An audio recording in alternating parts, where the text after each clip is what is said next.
இதுல வந்து என்னன்னா சீமான் அவர்கள் முழித்து கொண்டார். இருக்கிற தம்பிகளை பாதுகாக்கணும், இருக்கிறவர்களுக்கு அரசி சொல்லணும். இப்போ நான் என்ன சொல்றேன்னா, நாம் தமிழர் கட்சி நாளைக்கு சீமான் வந்து நான் திடீர்னு சாமியாரா போயிடுறேன்ப்பா, என்னை ஏத்துக்கல அப்படின்னா சீமானோட கொள்கையை பேசுறதுக்கும் தமிழ் தேசியத்தை பேசுறதுக்கும் 10ல இருந்து 15 பேரை தயார் பண்ணிருக்காரு.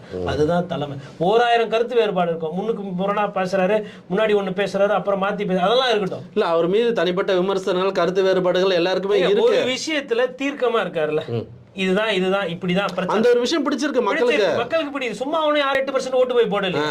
அவரும் காசு உங்களை விட காசு பணம் இல்லாதவங்க. உங்களுக்கு கூட்டம் வருதுனால நீங்க திரையில வந்து பெரிய ஸ்டார். எந்த எலெக்ஷனா இருந்தாலும் அவாய்ட் பண்ணாம நிக்கிறாருல்ல. ஈரோடுல இடைத்தேர்தல் வந்தது, நிக்க வேண்டியதானே. மோடி இன்னைக்கு பிடிக்கல.